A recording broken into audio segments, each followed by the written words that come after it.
Eh bien, il est l'heure, ils sont tous là, elle est là, ils sont là, pour parler de mécanique d'une défaillance. Bienvenue Mattia Felice. Je ne voudrais pas avoir de problème avec la nonna et le prononcer correctement. Bienvenue Chloé Ronsin-Lemat et bienvenue Mathieu Lauvergeat.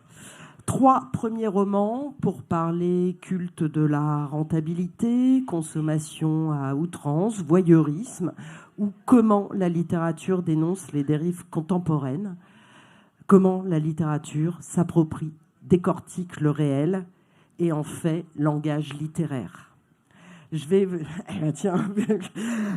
présenter, je vais présenter rapidement vos romans pour les remettre en tête de ceux qui les auraient déjà lus et donner envie à ceux qui ne l'ont pas encore fait, avant qu'on rentre dans le vif du sujet. Alors, je vais vous présenter par ordre alphabétique, donc voilà, oui, je prends pas de risque, moi. Mattia Felice, Mécano, alors j'en profite pour les montrer, paru chez POL, est un récit épique, une épopée en vers libre, une épopée de chevalerie sur le quotidien d'un narrateur mécano, c'est-à-dire conducteur de train. Le livre va de sa formation et le suit au cours des 18 années d'exercice au sein de l'entreprise, avec une majuscule, l'entreprise ferroviaire. Apprentissage, collègues, fatigue, apprentissage de la lutte sociale aussi, les drames humains dans une entreprise qui peu à peu se laisse pénétrer par les règles du privé, de la rentabilité, où seule la solidarité, le collectif tentent de mettre un frein à ce qui peut ressembler à une violence entrepreneuriale et surtout aux difficultés de ces métiers, aux horaires diffractés et aux responsabilités lourdes. J'en dis pas plus. Oui, hein. Mathieu Lauvergeat, Client mystère, paru dans le label Scribe aux éditions Gallimard, parle à la fois de l'ubérisation de notre société, de ces nouveaux moyens d'enquête par des clients mystères vendus, annoncés comme moyens d'optimisation et d'amélioration des services, mais qui, bien évidemment, sont des moyens de coercition, de contrôle et de sanctions managériales. Votre narrateur passe de coursier à vélo, donc noté en permanence sur les applis, à ce métier de client mystère, donc au fait de devenir noteur lui-même. Au début, il a petit conflit de valeurs quand même, ça ne le met pas forcément très à l'aise, puis plus il monte en grade, voilà, et puis surtout il va se retrouver client mystère pour la SNCF. Vous allez avoir des petites choses à vous dire. Pour l'entreprise, avec une majuscule. Pour l'entreprise avec une majuscule, la SNCF n'est jamais citée dans le livre de Mattia. Il parcourt la France en train, lui qui a jamais beaucoup bougé de sa vie, venant d'un milieu plutôt populaire, et finit par déclencher un drame qui va lui-même le faire sombrer. On rentre dans une dernière partie assez délirante, Mathieu, que j'aime beaucoup. Merci. On est dans le tragicomique, mais il y a le côté tragique. Hein. Chloé Ronsin-Lemat, Anna Partout, chez Scribe également, donc copains de jeunes catalogues, Mathieu et Chloé, même éditeur. Un coucou au fabuleux Clément Ribes. Un narrateur, là encore, c'est des narrateurs pas vraiment nommés, hein, obsédé par sa demi-sœur Anna. Il l'observe, il la suit. Il devient un voyeur 2.0, la webcam, c'est bien utile. Aller-retour entre passé, présent, on ne sait jamais bien où on est. Chloé a l'art de mener ses lecteurs par le bout du nez et de les noyer un peu avant de leur lancer une bouée. C'est un mélange de supports, blogs, manuscrits, réseaux sociaux, SMS, un monde virtuel accélérateur et insonorisant de ce voyeurisme et de cette violence larvée, puis peut-être bien réelle. Vous nous piégez avec délectation, Chloé, et un petit sentiment de malaise.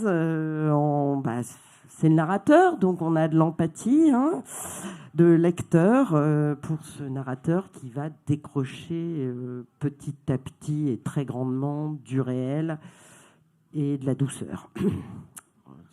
Ça va ? Je ne sais pas si je peux dire merci maintenant, mais oui, en tout cas, bravo, plutôt. Moi, le grand point commun que j'ai vu entre vos 3 livres, en tout cas, c'est cette radiographie du monde contemporain, cette radiographie du réel, que ce soit par le travail, par ce qui peut se passer dans la tête d'un voyeur, par le trait contemporain du 2.0. Et chacun, vous l'êtes approprié par vos propres prismes. Ça fait 3 livres très différents, mais il y a des échos qu'on va essayer de trouver ensemble. Mathia, là on est dans une thématique mécanique d'une défaillance, mais il y a dans votre livre, on sent aussi une tendresse et une fierté de ce métier de mécano. Alors peut-être qu'on va en parler un peu moins, mais je pense que c'est quand même bien de le rappeler. C'est pas que un livre qui dénonce les dérives. C'est aussi, moi j'ai l'impression, un hommage aux cheminots. J'aurais même envie de dire que c'est oui, que c'est pas du tout enfin, je voulais pas dénoncer une dérive. Parce que je pense que c'est inhérent même au système économique dans lequel on vit. Dérive, ça sous-entend qu'il y a eu un moment une situation normale, ou en tout cas profondément humaine. Mais oui, alors là, ça parle des cheminots, mais pourquoi j'ai voulu mettre un E majuscule et pas de nom à l'entreprise ? C'est parce que, en fait, potentiellement, j'espérais que toute lectrice et tout lecteur puisse se reconnaître en tant que travailleur avec sa propre expérience, parce que ce qui est relaté, bien sûr, ça concerne le monde du rail, mais il y a beaucoup de parallèles et on peut s'y retrouver à un moment ou à un autre. Alors, pour rentrer dans le vif du sujet que peut être la violence du monde du travail, finalement, je voudrais lire un très court extrait. C'est au moment où il est en formation, juste avant les épreuves finales. Ce qui ne nous apparaît alors que furtivement, c'est que la formation est en substance une école de la soumission, un apprentissage du courber l'échine, le respect indéfectible à l'autorité, l'acceptation. Mais il y a 2 failles à cet enseignement. Nous sommes humains. Rien ne s'inscrit définitivement, tout est friable. Et le métier de mécano offre une particularité. En dernier recours, il prend la décision à l'autorité sur son train. On lui inculque à la fois le pouvoir et la soumission. Ce qui produit un être hybride marchant sur la crête. Obéira-t-il ou n'en fera-t-il qu'à sa tête ? Commentaire. Alors, je trouve que tout le livre est autour de cette ambivalence-là. Oui, en fait, le problème, c'est que du coup, j'ai pas grand-chose à ajouter à ce qui a été écrit. Au moment où tu lisais, je disais oui, ça fait un être hybride, mais en fait, je l'avais écrit. J'avais oublié entre-temps. Et quelque chose de composite qui peut-être, parce que même moi, à titre personnel, j'ai eu d'autres expériences, rend la situation assez singulière. Normalement, on n'est que à l'obéissance aux injonctions, mais là, on se retrouve dans une situation où potentiellement, on peut devenir le chef du train. Et du coup, indirectement, on nous donne aussi les outils pour, par la suite, nous révolter, nous opposer. C'est pour ça aussi qu'on se considérait un peu comme les barons du rail. Quand j'étais manutentionnaire chez Ikea ou ailleurs, Ikea avec un I minuscule, pour contrebalancer avec l'entreprise, j'avais pas du tout ce sentiment-là. Voilà. Et Merci, monsieur le baron.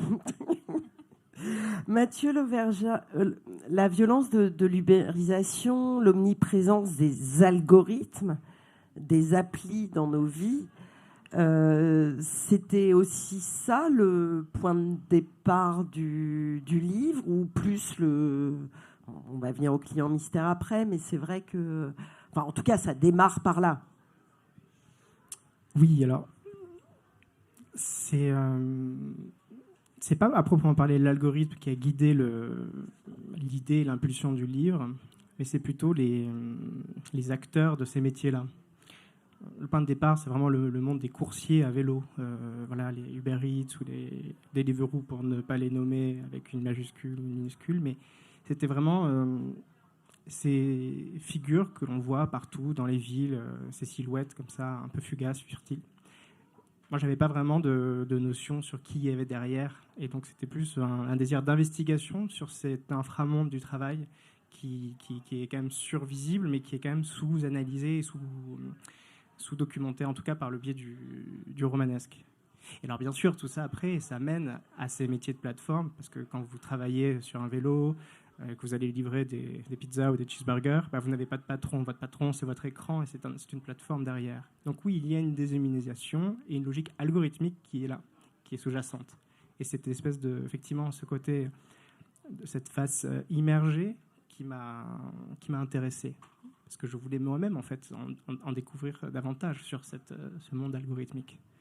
Je vais lire aussi un extrait. Je vous traite tous de la même façon. Surtout, voilà, on est au début du livre, donc il est encore coursier à vélo, et un soir où il pleut, en plus il va avoir une prime s'il finit dans les temps sa course. Évidemment, il prend des risques, et accident de voiture, la pizza vole, et puis lui aussi, quoi. Il est accidenté. Et voilà ce qu'il pense. Et bien sûr, il a arrêté ses études pour faire ça à plein temps. Il est auto-entrepreneur. Il est auto-entrepreneur. Son propre patron. Je le suis, donc je me trouve mieux traité. Voilà, à livrer à temps plein, je n'avais pas vu le temps passer. En un mot, ce que je me suis dit sur le retour des urgences, c'est qu'à l'évidence, je m'enfonçais dans ce rythme de tâcheron. Désormais privé de vélo, sans poignée ni coude, j'étais de toute façon mise en jachère pour des lustres. Alors certes, je n'allais pas être mis à pied. Bien sûr, je ne serais pas poussée vers la porte ni placardisée, et l'on ne me notifierait pas non plus une faute grave. Je livrais une prestation d'auto-entrepreneur, et en termes de statut, j'étais tout à fait libre de postuler à nouveau. Le hic ? Déjà, quand on travaille pour un algorithme, en cas de besoin, on a plus de chances de tomber sur un bot opaque dirigé par la 5G que sur un humain sensé. Alors, après un coup de grisou, autant rêver de tomber sur un délégué du personnel. Ensuite, manquer à l'appel 4 jours, sortir de la mine 1 semaine, et pourquoi pas partir en vacances. Bref, c'est simple, s'absenter induisait que la plateforme vous faisait tomber dans l'abîme du classement d'appels de coursiers. Là, j'ai compris que je ne pourrais même pas livrer à pied et que ça allait durer quelque temps. Inapte, hors selle, je m'exposais en réaction à une chute proportionnelle à la longueur de mon absence. Moins tu travailles, moins tu peux travailler. Car le droit ne régente pas cette étrange contrée de travailleurs intermédiaires. Zéro responsabilité, nulle fiche de paie, nulle présomption de salarial, nulle contrepartie n'est exigée d'eux vis-à-vis des matricules. Et de toute façon, pourquoi se triturer quand on sait qu'une quantité de houilleurs sera toujours disponible pour dissoudre sans conciliation un éclopé dans la mathématique de la foule ? Je veux dire, à une vieille carcasse blessée succédera un nouveau cabri plein de zèle. Il lui suffira de savoir pédaler dans le ventre creux. C'était clair, dans les heures à venir, l'application de livraison de repas chauds ne serait malheureusement plus en mesure de renouveler notre partenariat. Donc, rideau, j'allais être rayé de la liste, résilié, autrement dit, foutu. On peut applaudir le texte de Mathieu, on ne l'a pas fait pour Mathia, mais... Et en fait, il sort de de cet esclavagisme moderne, qui est Deliveroo, Uber, tout ce qu'on veut, pour finalement, en voyant un reportage à la télé, voir qu'on peut se faire du fric facile en devenant client mystère, et en fait, il remet le doigt dans un engrenage en bis repetita, Mathieu.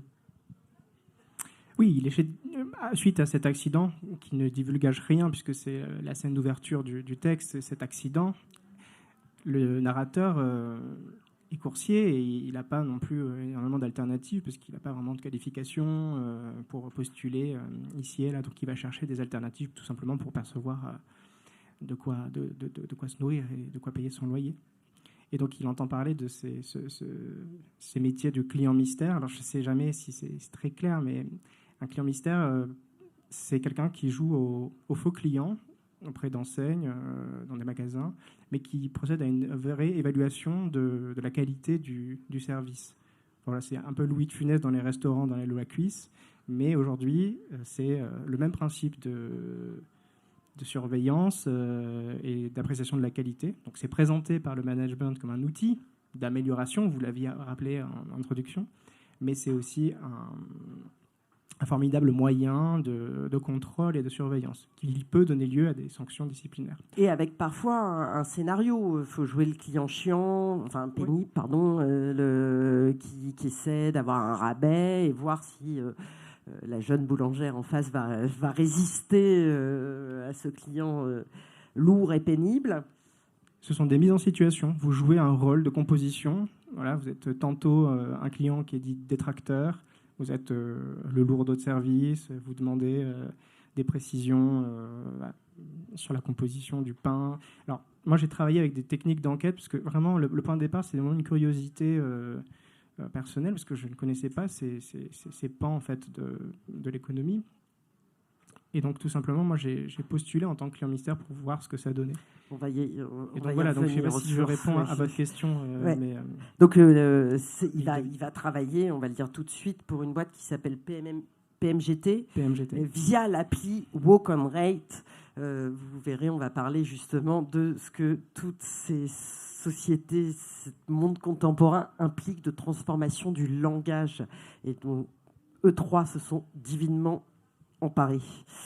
Chloé Ronsin-Lemat, on le voit tout au long du roman, votre narrateur a clairement grandi avec l'irruption d'Internet, avec au début Internet, vous imaginez les vieux modems qui font bip bip et tout ça qui rame, et puis l'arrivée des réseaux sociaux, des blogs, jusqu'à TikTok aujourd'hui. Enfin, on voit, et donc avec les gens qui s'expriment sur tout et n'importe quoi, les réactions, les excès. Formidable outil par ailleurs. Pareil, je vais lire un court extrait, puis on va en parler. Non, ça va. Mais, merci Mathieu. Alors.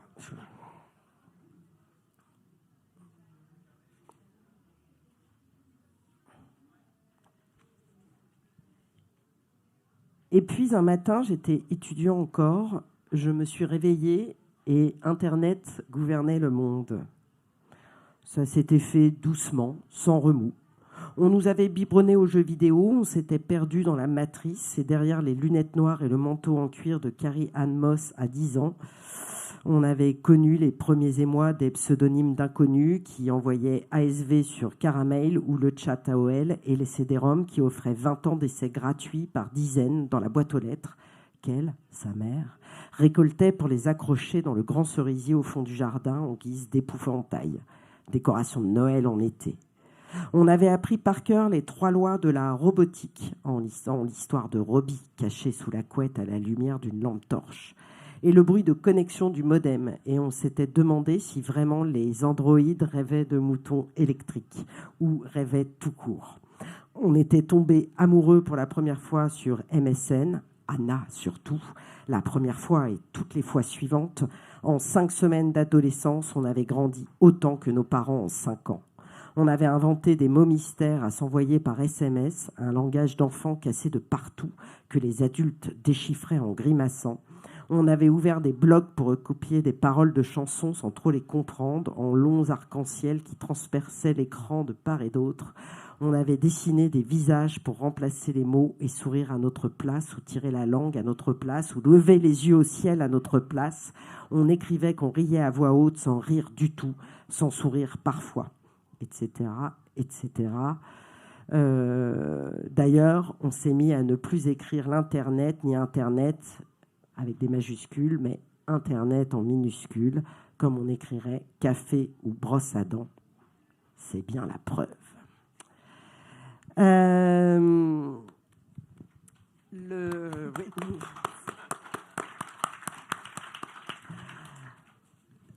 J'allais dire...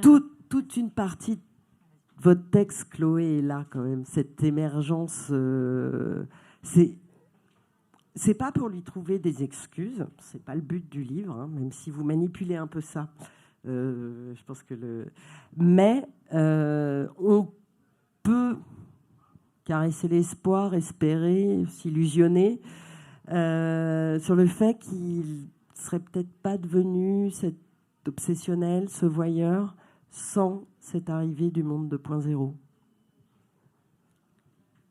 C'est une façon intéressante de commencer à parler du livre, je pense. Je ne sais pas si je suis vraiment d'accord avec ça. Eh ben, contredisez-moi. Mais oui, c'est sûr que j'avais un souhait très très fort en commençant ce texte de représenter ce que ça pouvait être, voilà, d'être adolescent à un moment qui se situe, on va dire, entre les années 2000 et 2010, en gros, quand il a entre 10 et 20 ans. Et de subir, du coup, cette transformation des interactions sociales, qui est l'arrivée d'Internet, le fait que ça devienne un espace de divertissement, un espace de discussion entre adolescents aussi, et plus tard un espace de représentation de soi et d'observation des autres et de ce qu'ils s'y font, et aussi un espace d'écrit beaucoup, et où on n'interagit pas avec le monde de la même façon. Donc ça, c'est je pense, ce qu'il y a dans ce passage que vous avez lu. Alors ça m'a fait sourire que vous ayez choisi celui-là, parce que c'est celui que j'ai lu, moi, la première fois que j'ai fait une lecture à propos du livre. On n'avait pas préparé, donc voilà, je pense que ça dit bien à quel point il est représentatif de ce que j'ai voulu y mettre.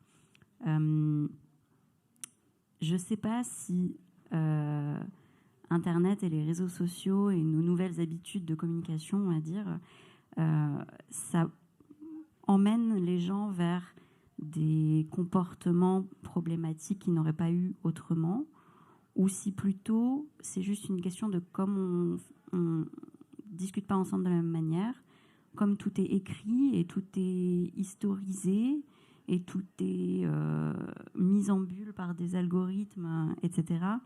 Finalement, il y a une rétention beaucoup plus forte de paroles qu'avant Internet et avant les modems, avant tout ça, qu'on prononçait juste comme ça à l'oral et puis qui disparaissaient immédiatement. Et donc, je pense que peut-être ça a un effet plutôt de dévoilement et de mise à nu des comportements et des pensées parfois violentes et agressives qu'on peut avoir les uns envers les autres. Il y a un côté outil à double tranchant, parce que finalement, lui va s'en servir de façon plutôt néfaste, de manipulation, d'observation. Et en même temps, on sait très bien qu'aujourd'hui, MeToo aurait sûrement pas eu lieu sans les réseaux sociaux. Donc c'est vraiment à la fois un super outil et un truc qui peut être une saloperie. Ça aussi, c'est le cœur pour moi. C'est quelque chose qui ressort énormément du texte. Oui. Je pense que vous disiez tout à l'heure à propos de, je sais si c'était le livre de Mathia ou de Mathieu, vous avez prononcé le mot tendresse, et tu l'as pris pour toi, mais moi je l'ai pris pour moi aussi, du coup, parce que je pense que j'ai une certaine tendresse, parce que je parle d'une génération dont je fais partie. Je suis née en 89, vraiment fin 89. Et donc, cette attitude-là vis-à-vis d'Internet et des réseaux sociaux, c'est vraiment raconter ce que j'ai pu vivre ou pu voir faire par d'autres. Et du coup, je pense que j'ai quand même une tendresse vis-à-vis de ce qu'on peut faire sur Internet aussi, parce que c'était pour moi pendant longtemps un espace de jeu formidable et un espace de découverte incroyable, d'apprentissage du monde. Et donc, il y a quelque chose de très ambivalent, voilà, où je peux que constater les violences qui se déploient interpersonnelles, etc., dans ces espaces-là. Et il y a une grande part du livre qui est habitée par ça, mais aussi j'ai voulu mettre un peu des choses belles qu'on pouvait faire sur Internet, ou en tout cas surprenantes, ou essayer d'avoir une espèce de multitude comme ça qui soit décrite, j'espère en tout cas. Oui. Il y a un autre point commun, on l'entend bien et on va y revenir, mais comme on n'a pas beaucoup entendu Mathia, c'est que vous vous êtes emparé de cette nouvelle technologie dans votre écriture aussi, dans la forme, dans le langage. Alors, Mathia, chez vous, il y a moins, même si tout ça c'est énormément automatisé, etc., mais il y a moins le lexique des nouvelles technologies. Par contre, question champ lexical, vous n'êtes pas en reste, puisqu'il y a évidemment tout le vocabulaire ferroviaire, les acronymes techniques, où on voit qu'en plus, il y a la définition officielle, et puis il y a les mécanos qui peuvent s'en emparer pour donner une autre définition. Et alors, moi, j'avais jamais pensé que ce serait aussi poétique, ce champ lexical du monde ferroviaire. Oui, alors déjà je voulais rebondir sur ce que disait Chloé, c'est que, et je pense qu'on est tous d'accord, là quand on parle de nouvelles technologies, de ce que ça nous amène à faire, de négatif ou de positif justement, et c'était important de révéler MeToo, mais il y a aussi des grèves qui sont parties beaucoup plus vite grâce aux réseaux sociaux. Il n'empêche, la grande grève des cheminots, des conducteurs de train notamment en 1986, elle a été réalisée parce qu'il y a une feuille de papier qui tournait de foyer en foyer, de dépôt en dépôt. En fait, le problème, c'est pas les nouvelles technologies, c'est l'usage qu'on en fait. Et je dis quelque chose qui est une évidence pour tout le monde. Donc, il en est pareil des mots. Et là, j'arrive à faire une transition magnifique. Je suis fier de moi. Incroyable. Applaudissements. Incroyable. Non, apparemment, vous n'êtes pas d'accord. C'est parce qu'ils attendent la fin de ta phrase. Ah oui, j'anticipe. C'est que, il en va de même des mots. C'est que les mots du management, en fait, ils ont été. Il y a des mots magnifiques de la langue française qui ont été détournés, qui deviennent une nausée pour nous tous. Mais il faut se les réapproprier. Et moi, je pense à un mot, par exemple, qui fait partie du langage de la technique. Les disrupteurs que nous utilisons, nous, depuis des décennies, un parti, je ne sais quoi, qui est au pouvoir actuellement, a commencé à parler de disruptif, de disrupter, etc. Ce mot-là, il m'a terriblement gêné, du coup, notamment dans l'écriture de Mécano. Parce que j'avais le sentiment qu'on me l'avait exproprié. Et il en va de tous les mots du coup que j'ai pu utiliser malgré tout, comme les bris de barrière, les compresseurs, transfo et compagnie, caténaire, et des mots qu'on finit par trancher, transformer en apocope.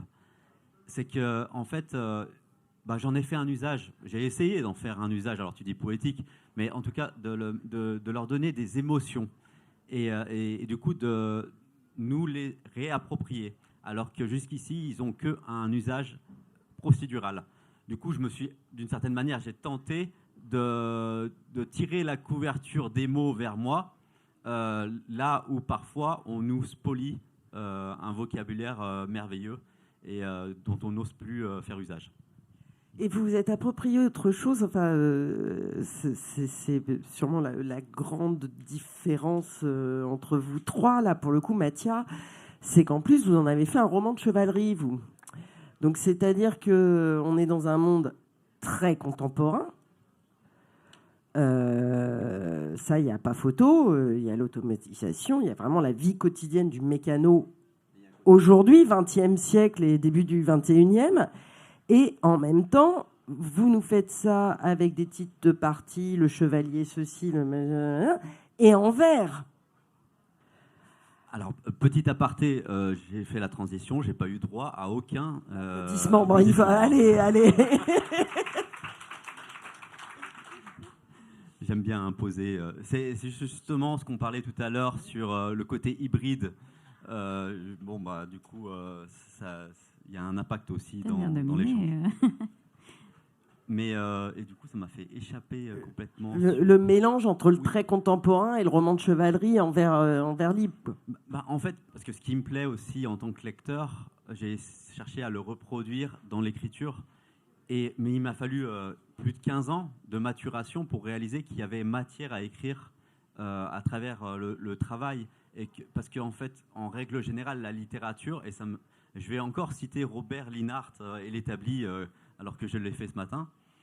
À un moment, il explique on est envahi de littérature bourgeoise, avec les problématiques bourgeoises autour de la famille, mais la famille dans un certain sens, etc.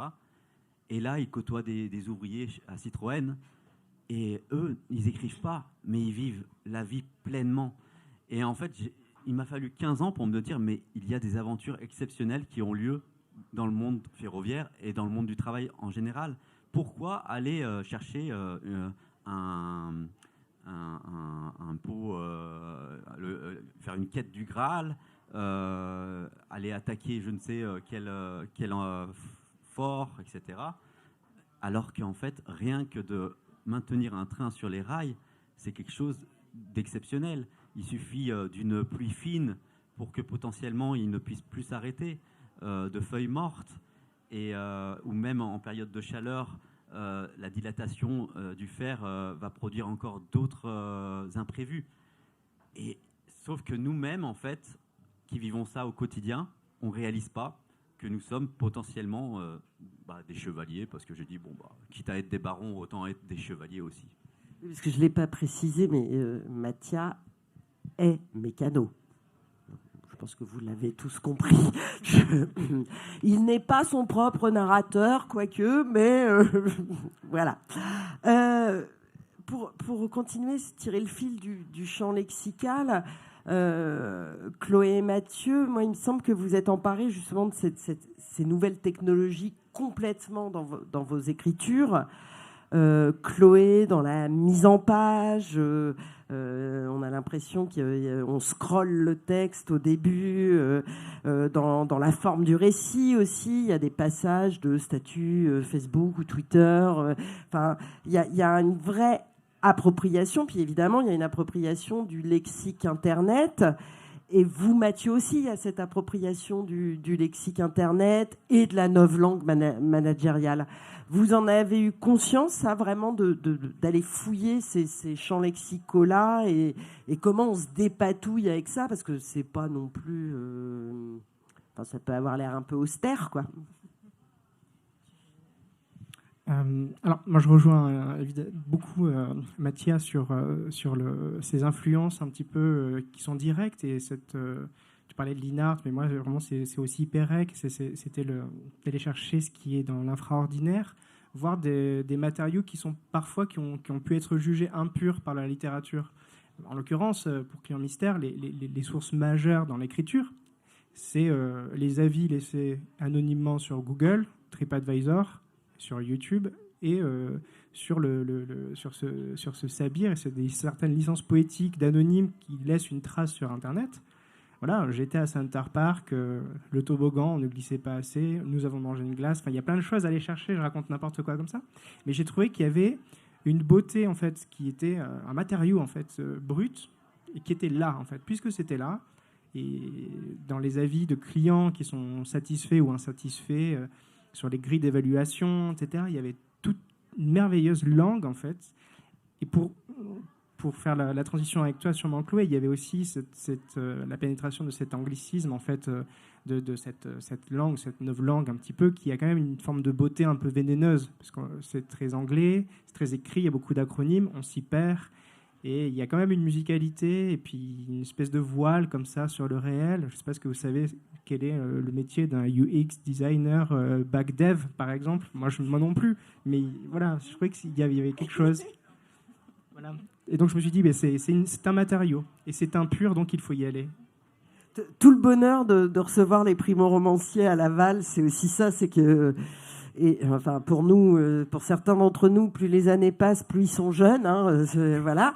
Et mais en même temps, justement, enfin c'est là que la langue est vivante, et vous en tous les trois là, enfin vous nous prouvez à quel point vous vous en emparez quoi de cette langue mouvante et parfois abstraite, et vous arrivez à en faire quelque chose d'extraordinaire.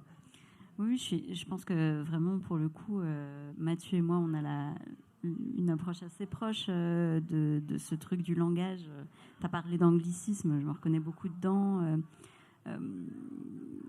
Internet, c'est forcément un espace de mélange des langues aussi. Ça ouvre la voie, il n'y a plus de frontières géographiques. Voilà, on se retrouve en 2 clics sur Wikipédia, tu passes de l'anglais au gallois, au Klingon, même si tu veux, qui est la langue des personnages fictifs de Star Trek. Voilà. Et donc, il y a forcément une poésie de l'inattendu aussi là-dedans. Et il y a aussi une esthétique de ces nouvelles technologies qui fait appel aux sciences beaucoup. Et ça se ressent dans le langage qui est utilisé sur Internet, je trouve. On fait beaucoup de choses avec des chiffres, des mélanges d'anglais et de chiffres. Ça donne des espèces d'acronymes comme ça où on ne sait pas trop comment les prononcer. Et finalement, c'est de la poésie visuelle et c'est plus trop de la poésie oralisée. Voilà, je ne sais pas exactement comment on est censé lire LULZ, par exemple, qui est L-U-L-Z, qui est de l'argot de personnes qui jouent aux jeux vidéo sur Internet pour dire je suis en train de rire, mais d'une façon très très sarcastique, et en train de me regarder moi-même en train de rire, et du coup peut-être que je rigole pas trop et que je me paye un peu ta tronche au passage, on ne sait pas trop. Et donc tout ça c'est contenu dans 4 lettres, et en plus on ne sait même pas quel bruit c'est censé faire, quoi. Et donc voilà, c'était de dire est-ce qu'avec tout ça on peut pas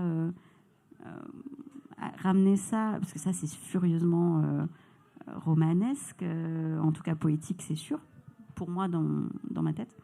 Et donc de voir comment un personnage qui parle à partir de ça, comment il pouvait se raconter, ouais, c'est une expérience. Et tu as parlé de la typographie et de la mise en page. Et oui, je parlais de poésie visuelle, donc on y est aussi sur les formes que ça prend sur l'écran, les écrans, enfin même ton téléphone, et comment on peut essayer de mettre ça dans un objet livre imprimé, et qu'est-ce que ça provoque. Et du coup, ça c'est le travail fabuleux des typographes, éditeurs, personnes qui travaillent à la mise en page. Enfin, c'était super intéressant de pouvoir je rappelle que parler de la forme écrite. Gallimard est une des rares maisons à avoir encore des typographes en interne. Donc, on s'est posé la question de la taille des tirets qui correspondait le mieux pour représenter Twitter, par exemple, ou des choses comme ça. Donc c'est une façon un peu fracassante de se faire rencontrer 2 mondes qui ne se parlent pas du tout d'habitude. Mais c'est rigolo parce que Mathieu parlait de l'Oulipo, tu viens de dire il y a des maths, on n'oublie pas que l'Oulipo c'est un littéraire et un mathématicien qui crée ça, et je trouve que finalement tous les 3 avec l'écriture que vous avez inventée, les choses que vous êtes appropriées, que ce soit le vers qui devient de la prose, hein, plus il prend de l'expérience, plus les phrases, on est moins dans le vers libre et plus on est dans la prose. Finalement, on n'est pas si loin de l'écriture à contrainte. Vous l'avez ressenti comme ça, et puis surtout une fois que vous êtes un peu peut-être pas imposé, mais que vous êtes emparé de ces éléments de langage ou de ces formes. J'ose espérer que pendant que vous écriviez, vous ne vous demandiez pas ce que le lecteur pensera, parce qu'il ne faut pas. Mais une fois que vous avez travaillé avec vos éditeurs, est-ce qu'il y a un moment, cette question-là, elle est arrivée de à quel point je risque peut-être de larguer un peu mes lectrices et mes lecteurs, et jusqu'où je pousse le bouchon, ou ben, je m'en fiche, ils ont qu'à s'y faire, quoi. Enfin... Moi, j'ai justement travaillé des effets de saturation de la prose. Vraiment, c'est vraiment un travail. Alors, pour répondre, vraiment, c'est donc un matériau qui est quand même brut, documentaire, non narratif et extra-littéraire, qui est l'inspiration d'une ambition, voilà, d'écriture, de style et de rythme. Vraiment, c'était comment faire une sorte de fusion, en fait. Et puis, la construction de Client Mystère, on est embarqué par ce narrateur, et la prose va petit à petit venir se dérégler et va accueillir comme ça, de façon graduelle, des nouveaux champs lexicaux, des nouveaux vocabulaires qui correspondent en fait à ces nouvelles attributions. En tant que client mystère, ou du mystery shopping, il va monter comme ça dans une hiérarchie. Donc il va faire face, lui, dans son expérience personnelle, intime, physique et psychique, de nouvelles situations avec lesquelles il va devoir évidemment œuvrer et lutter contre. Et tout ça, ça s'accompagne d'une mutation aussi langagière, voilà, qui vient se faire comme ça, un peu cannibaliser, saturer, provoquer des essoufflements. Donc pour moi, l'enjeu, je suis conscient que c'est un texte qui... En cours de route, il y a des choses qui arrivent et ça peut être à un moment rebutant. Et là, le récit et le romanesque, en fait, l'emporteront sur ça. Voilà. Je ne sais pas si j'ai été clair, mais je voulais vraiment travailler à un dispositif comme ça. Alors, pour le coup, je quitte ma casquette de modératrice 30 secondes pour prendre ma casquette de lectrice, mais je crois que c'est la même. Ce que j'aime avec vos 3 textes, c'est qu'en fait, en tant que lecteur et lectrice, je ne sais pas ce que vous en pensez, il y a un moment... Il faut qu'on accepte de vous faire confiance. Il y a un truc de lâcher prise. Enfin, bon, allez. Oui. En fait, il y a plusieurs choses au niveau du langage, des retours éventuels. Bon, moi, j'ai eu une chance pas possible, c'est que du coup, j'ai fait un master de création littéraire qui m'a permis d'avoir des lecteurs et des lectrices qui étaient obligés de me lire régulièrement, sans que ce soit ma famille. Et du coup, voilà, on a des cobayes. Et en fait, malgré tout, on se soucie toujours potentiellement d'un regard extérieur. Mais en même temps, la beauté d'un livre, c'est que en fait, le lecteur, la lectrice, écrit le livre en même temps qu'elle le lit. Il y a une matière, mais cette matière, elle est morte et elle vit parce qu'il y a cet échange-là.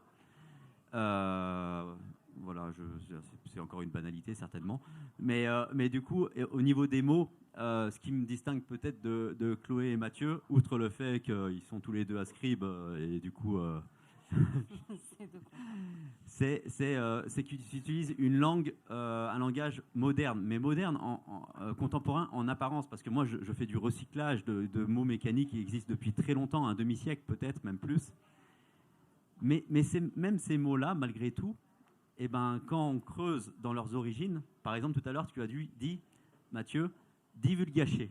Parce qu'on est gêné, je ne sais pas si tu l'étais, mais en tout cas, moi-même, je peux l'être parfois de dire spoiler.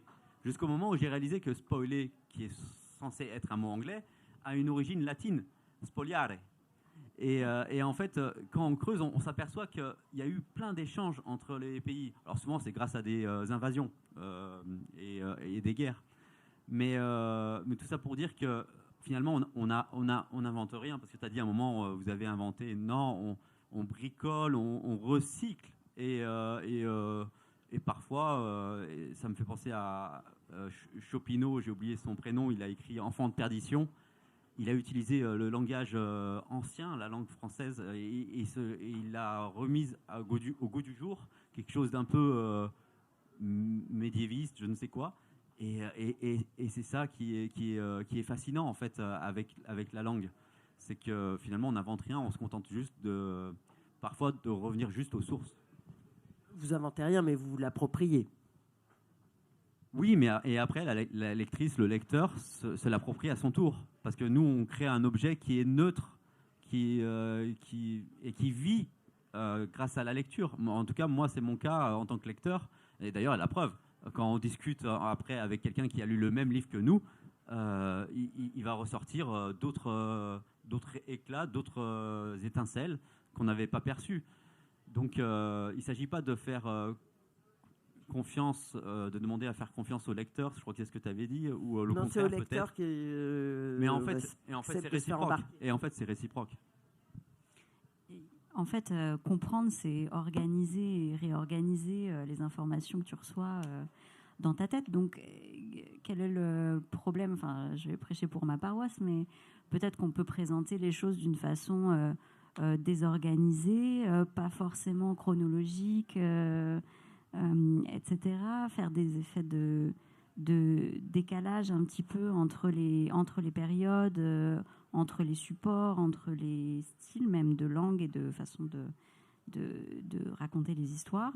Et parce que ça provoque, ça met le lecteur un petit peu, ça t'oblige à prendre une distance par rapport à ce que tu regardes et à te poser par-dessus toutes les pièces du puzzle et dire « Attends, qu'est-ce que j'ai sous les yeux là? Qu'est-ce qui est en train de se passer en fait ?»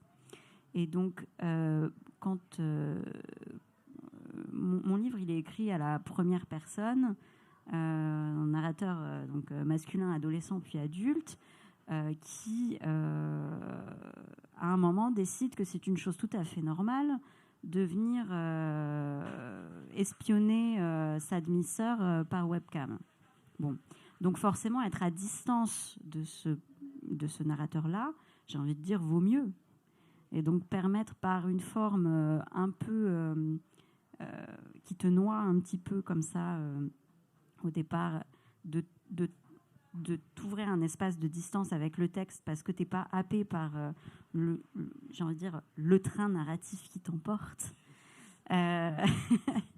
Non, mais ça permet de... Ouais, voilà, merci. Ça permet enfin, moi, j'espère, en tout cas, que ça permet d'ouvrir des espaces de réflexion entre l'acte d'écrire d'un côté et ce que tu fais quand tu lis, qui ne soit pas juste le lecteur ou la lectrice réceptacle, finalement, qui est complètement guidé par l'écrivain et l'intention de l'écrivain ou de l'écrivaine. Et donc finalement, il faut s'abandonner pour se rendre compte que tu te noies, pour te poser des questions et pour peut-être arriver à un déplacement à la fin de où est-ce que tu te trouves par rapport à ce qui t'a été présenté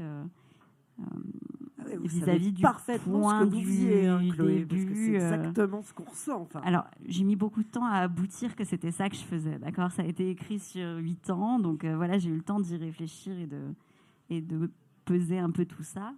Mais ouais, si on peut faire des livres qui déplacent un petit peu... Enfin, j'ai l'impression que Mathieu, c'était un peu ça aussi. Je crois entendre que Mathias, c'était un peu ça aussi. Tant mieux, quoi. Mathias, le choix des vers, c'est venu tout de suite ou à un moment il y a l'idée de se dire allez, j'y vais, j'ose En fait, j'ai surtout la préoccupation du rythme et j'écris tout le temps avec de la musique. Et là, il y avait deux genres musicaux qui prédominaient. C'était la musique classique, mais alors plutôt symphonique, et le rap. Du coup, quelque chose qui me permettait... Alors, après, il y a eu des raccourcis avec le bruit du tac-tac, tac-tac, tac-tac du train. Mais c'est pas du tout ce qui me venait à l'esprit quand j'écrivais. C'était surtout les émotions, les aventures des différents protagonistes. Et du coup, le vert blanc m'est venu naturellement, mais il m'est venu... en fait, le retrait aussi de la ponctuation, mais ce sont des choses qui sont apparues déjà avec Alcool de Apollinaire. Il y a aussi du coup à la ligne de Joseph Pontus plus récemment. Et peu à peu la prose, mais toujours avec ce souci, cette préoccupation d'être dans le rythme. On parlait de défaillance, là on va oublier un peu la défaillance. Moi, ce que j'entends beaucoup dans ce que vous dites, Mathia, mais je pense que c'est que l'écrivain est aussi un lecteur. Enfin, ça me semble waouh, et on le sent. Enfin, et quel que soit le type de lecteur, parce que Chloé, vous, on sent aussi justement certainement des lectures expérimentales. J'allais dire dans les bas-fonds d'Internet. Sur Internet, bien évidemment, ou ailleurs, mais pas que, heureusement. Non, et puis sur ce que disait Chloé, c'est qu'en fait, on a été éduqué à une lecture qui commence à la première page, qui finit à la dernière. Mais qu'est-ce qui nous empêche d'ouvrir un livre au hasard et de picorer, de l'entamer finalement par la fin. Alors je dis pas que c'est ce qu'il faut faire, mais en fait de juste parfois, et là ça me fait penser à Man Ray, qui était du coup photographe à l'époque surréaliste. Lui, il allait regarder un film, il y avait un tramway qui passait en fond, un figurant métallique. Et bien lui, il restait dans le tramway et il construisait son film par rapport à ce tramway qui venait juste de passer et qui avait disparu de l'image. Et en fait, moi, en tant que lecteur, je ne sais pas si c'est votre cas, mais des fois, ça me plaît de ne pas saisir. Parce que c'est au moment où je ne saisis pas, où je ne suis pas tenu par la main, que finalement, je sens l'inspiration venir aussi. Et pour terminer, parce que là, j'étale toutes mes connaissances, Paul Éluard, mais c'est bon, après, je connais plus aucun auteur.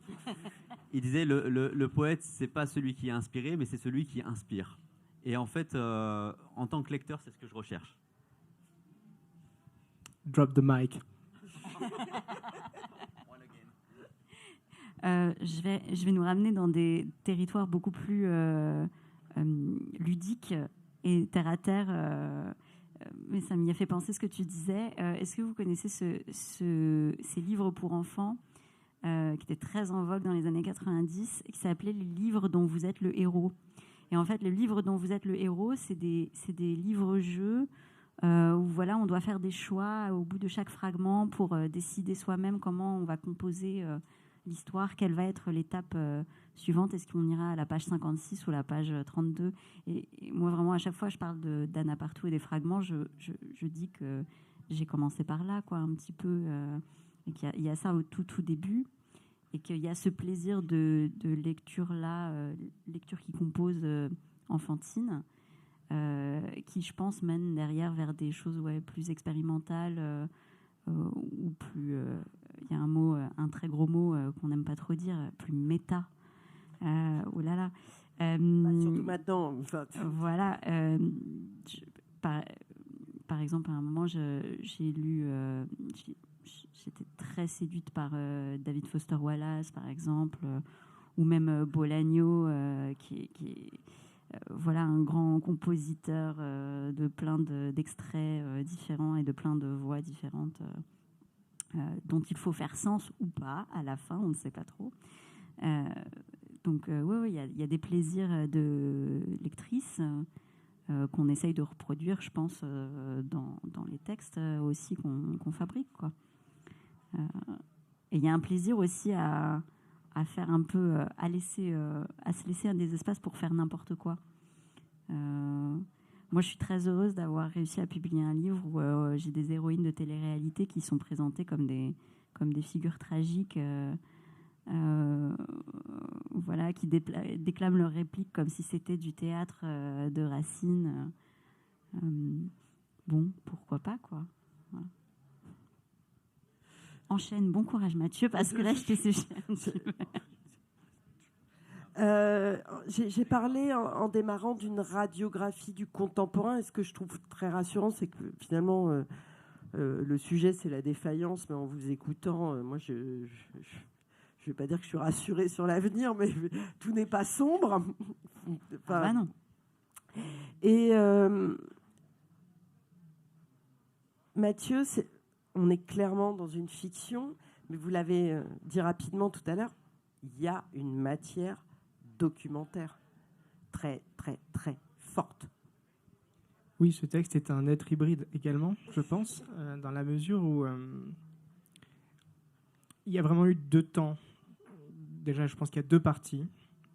Et il y a eu 2 temps. Le premier temps, ça a été le travail d'enquête et d'investigation à bord des trains, parce que c'est vraiment un livre que j'ai écrit essentiellement dans des trains, et qui parle du train aussi, puisque ça parle effectivement de tous ces mécanismes de contrôle, parce que les clients mystères auditent la qualité des trains, si toutes les équipes, que ce soit les mécanos, les conducteurs, les contrôleurs, les agents d'escale, les agents de propreté.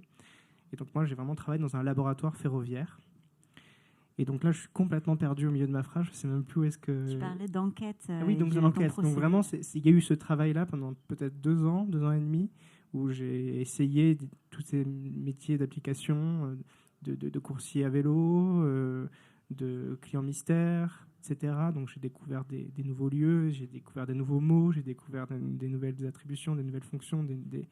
Et donc voilà, donc j'ai vraiment travaillé comme une sorte d'ethnographe avec une ambition. Alors moi, je n'ai aucune palme académique, je ne suis pas universitaire, je n'ai aucune légitimité à aller écrire un essai sur cette face cachée, sur la face noire de l'ubérisation. Et donc, voilà, il y a eu cet appétit de langue. Je me suis dit, comment mettre au service ce matériau qui est brut, c'est un matériau documentaire, c'est essentiellement des grilles de questionnaires, des tableurs Excel. Donc c'est vraiment la chaleur, vraiment une chaleur sibérienne, quoi, au niveau de la langue, de la fluidité, etc. Donc c'était comment convertir ce matériau en prose avec un rythme effectivement, comme toi et comme Chloé, je pense aussi, avec cette double influence musicale. Moi, j'ai beaucoup écouté de musique symphonique aussi, la musique sérielle, la musique de Philippe Glass, comme ça, qui a ce côté, son ronronnement ferroviaire, et le rap aussi, énormément, le rap français, le rap hardcore, qui a comme ça une sorte de nervosité, une espèce d'insolence, de proposition de formule, une gourmandise, un appétit complètement exubérant parfois dans l'utilisation de la langue. Donc voilà, donc je me suis dit, voilà, comment... Donc il y a eu 2 temps. Comment partir de cette impureté documentaire vers quelque chose de généreux et de romanesque. Moi, j'ai un film narratif qui n'est pas du tout... qui n'est pas séquencé, c'est un film narratif. Voilà, ce sont des rails, vraiment. Une locomotive. Locomotive. Je pense qu'ils se sont mis des défis de sortir des trucs. Non, des c'est placements non de préparé. produits. C'est des C'est juste placements qu'on de est produits. 3 fois la même personne. Il y a un côté chez vous, Mathia, qui pourrait relever, j'allais dire presque du reportage. Enfin, il y a le vif du sujet, on est dedans. Et il y a cette matière très autobiographique, et même si vous en avez fait une fiction, et comment justement on se dépatouille entre une réalité, la mémoire étant déjà elle-même une fiction. Qu'est-ce qu'on met de soi et qu'est-ce qu'on met des autres, et avec quoi on prend de la distance? En fait, comme tu disais, je suis conducteur de train, je pratique encore. Et du coup, pendant les 3 ans d'écriture, je continuais à conduire les trains. Et j'avais jamais pris de notes pendant les 15 ans de maturation. C'était pas 15 ans où je me disais « Ah, un jour, je vais écrire sur les trains. Ah, attention ». Non, et le fait de côtoyer, de baigner dedans, ça a permis à la mémoire, bien que, comme tu dis, la mémoire est fictionnelle, de ramener à la surface certains événements qui, avec l'usure des répétitions, avaient été un peu engloutis. Et les collègues qui, sans le savoir, sont en fait des vraies influences à travers des expressions, des phrases que du coup je continuais à vivre au quotidien. Et d'une certaine manière, j'étais un peu comme, je me sentais un peu comme un scribe. Et la préoccupation principale, Je l'avais pas, merci d'avoir fait le geste. Bah oui, placement de produit, je suis au bout. Et par contre, il y avait cette préoccupation parce que autobiographique, oui et non. Je parlerais plus dans ce cas d'une autobiographie collective. Et du coup, j'avais la préoccupation à ce que ce soit accepté par eux. Et en même temps, c'est un texte que je ne pouvais pas leur faire partager pendant le temps de l'écriture parce que ça aurait été il y aurait eu trop de bruit parasite, d'aiguillage qui m'aurait emmené dans toutes les directions pour, entre guillemets, plaire à tout le monde.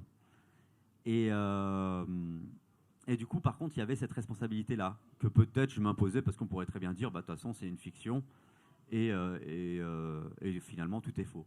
Mais voilà, il y avait la volonté d'un portrait collectif derrière derrière une forme d'épopée du monde du travail.